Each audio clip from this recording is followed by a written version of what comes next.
Warning!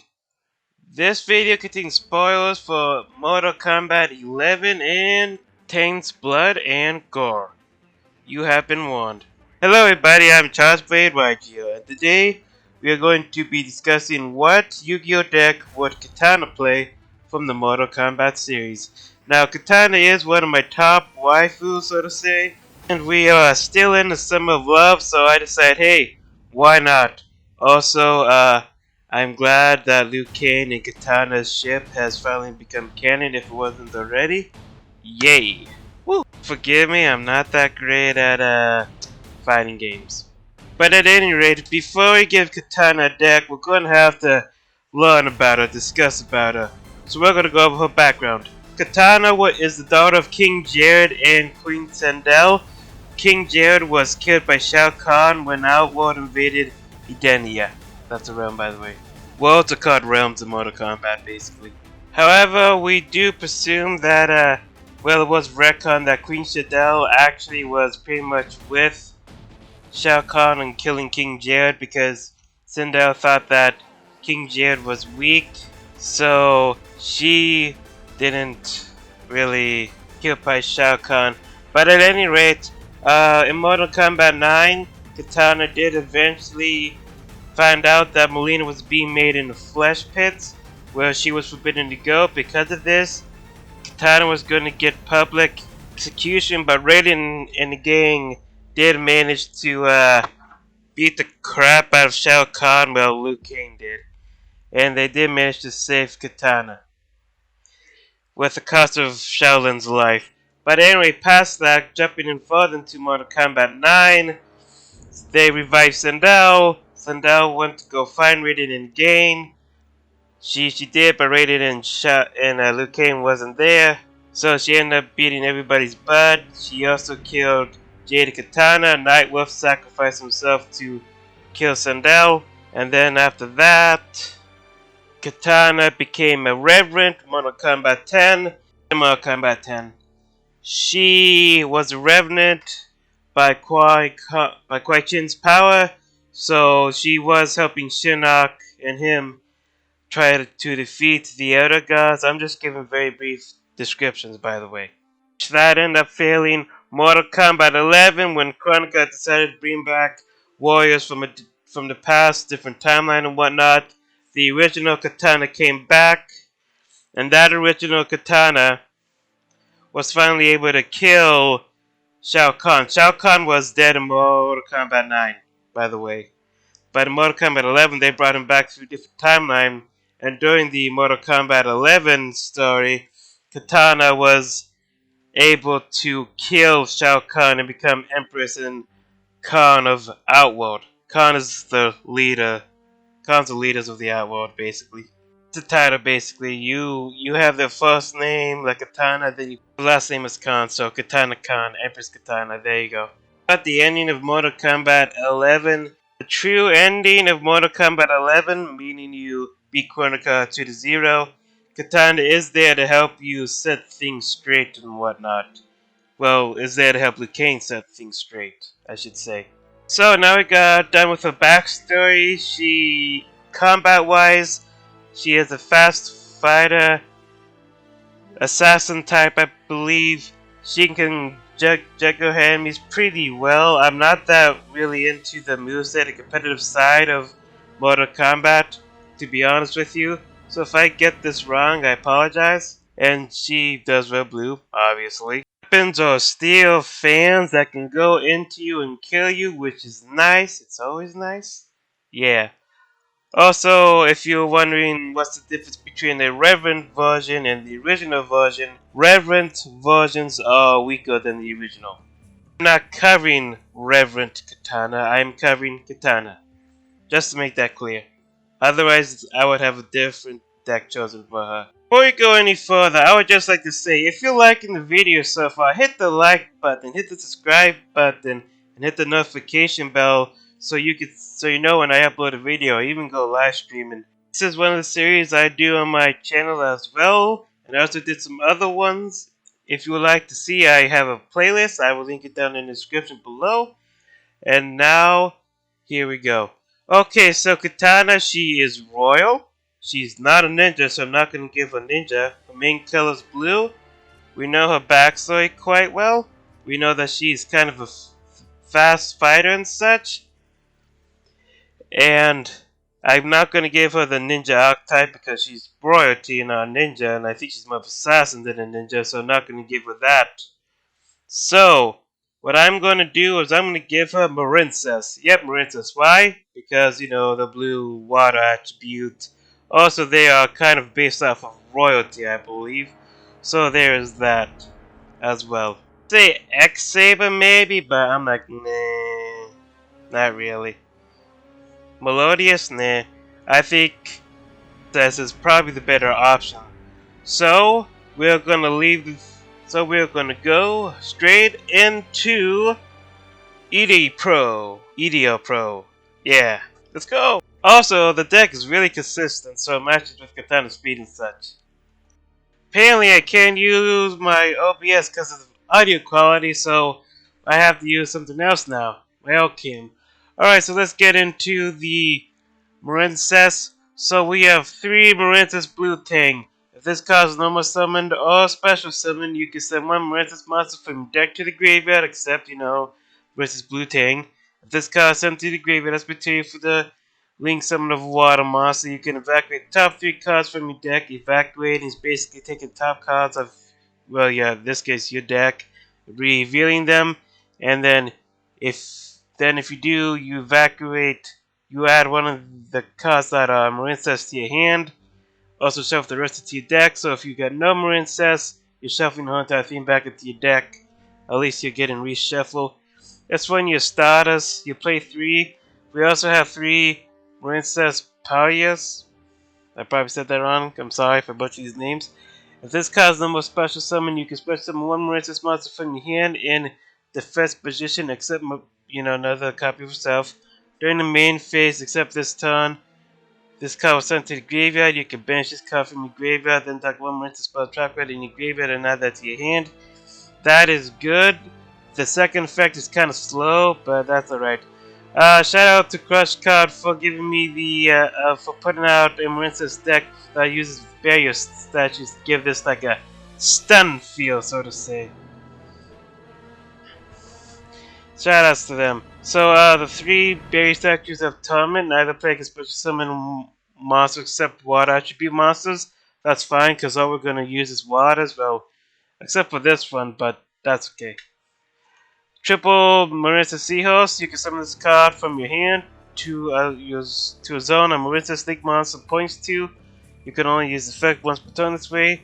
During the main phase of the summon sent to the graveyard, you can banish this card from your graveyard for summon 1 water monster from hand to a zone a Marincess League monster points to. A little bit slow on that one, but still. Also, it doesn't matter if we're running barrier statues. We're pretty much locked into going into water monsters first turn. Triple Ash Blossom during stream, and 1 Ghost Sister and Spooky Dogwood. This is to help us stay in the game more, and so we can be harder to get rid of, so we can set up easier and better. I had like 2 or 3, but I reduced it down to run for other options. We are playing the Frog engine. We have 1 Rotten Totem, 1 Duprog, and triple Swamp Frog. The reason why we're playing this is because we can use this in combination with our Marincess cards. Also, so you know the combo, you can special summon Swamp Frog from your hand by discarding another water monster. When this card is special summon, you can send a level 2 low water aqua monster from your deck or face up at the field to the graveyard. Rowan Totem. You can turn 1 monster you control to the hand.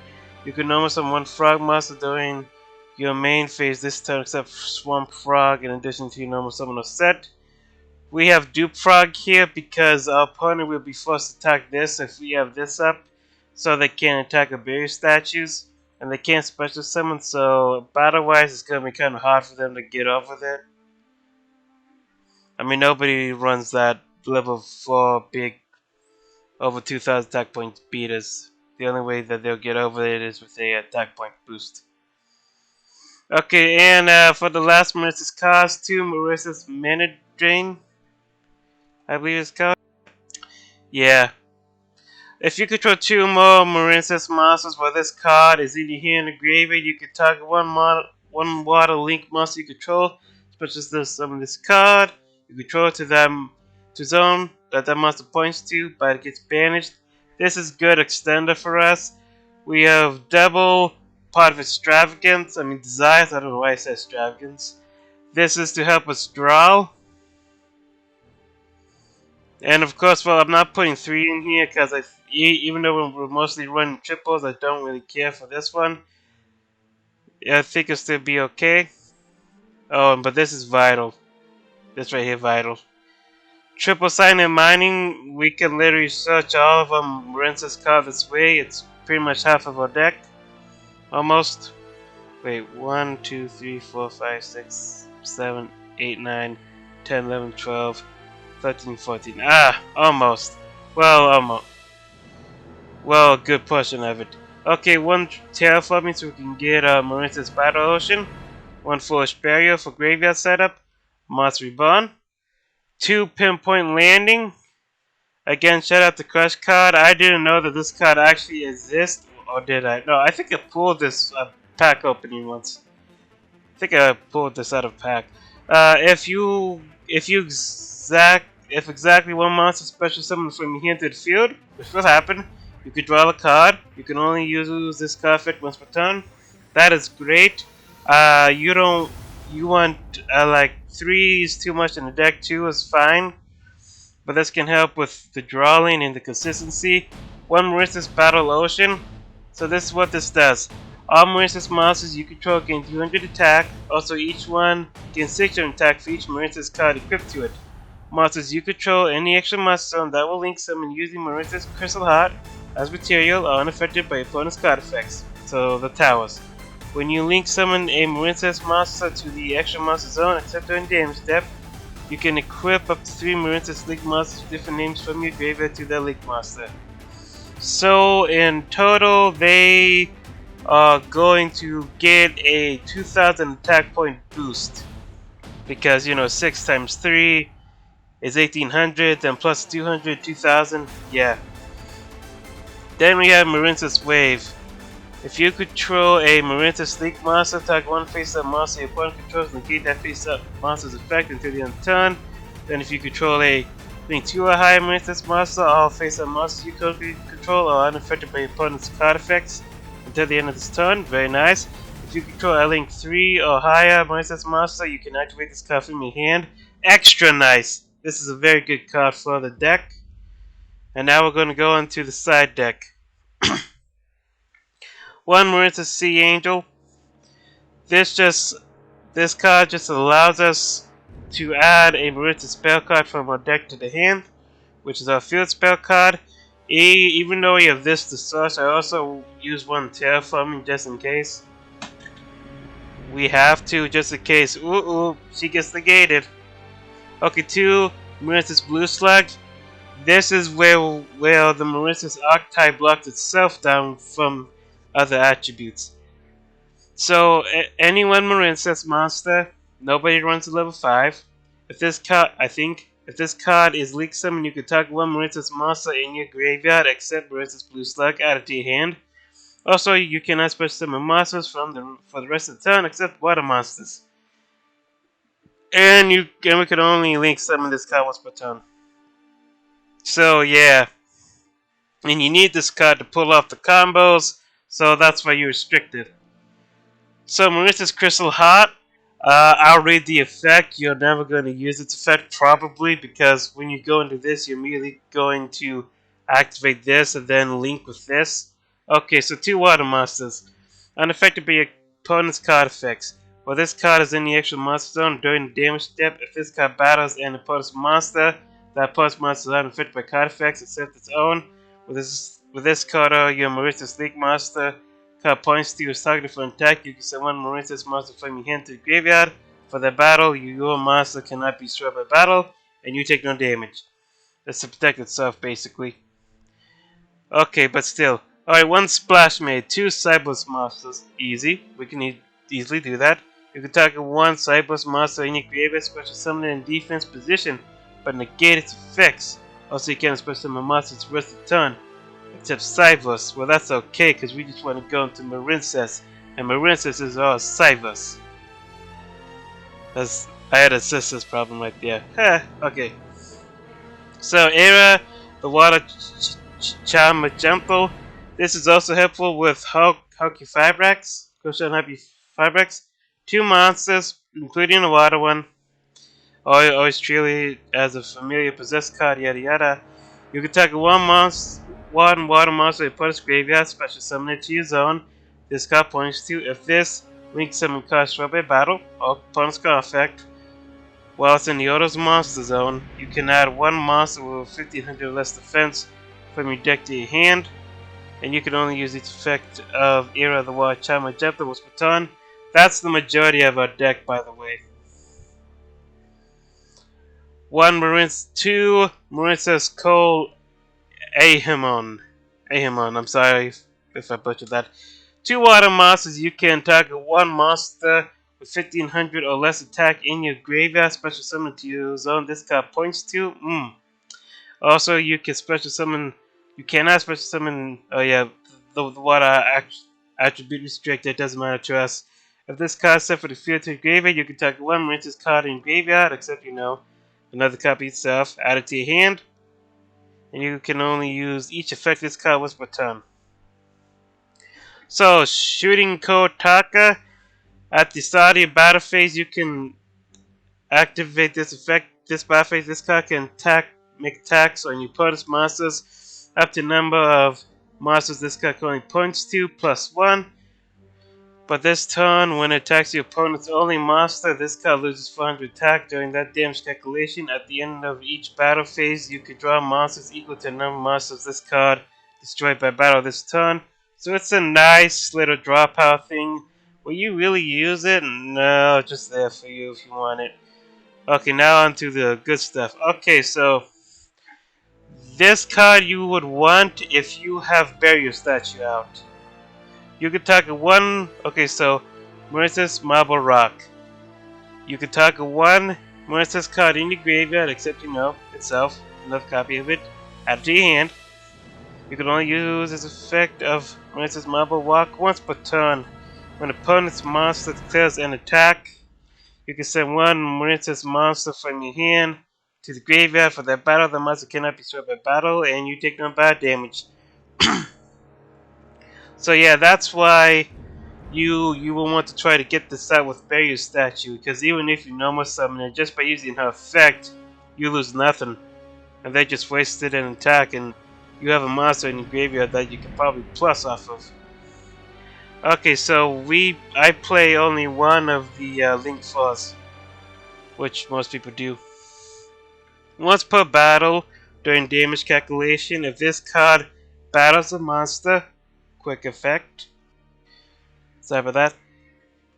You can special summon one of your Marincess monster cards equipped to this card. Also, this card cannot be destroyed by battle, and you take no battle damage from the battle.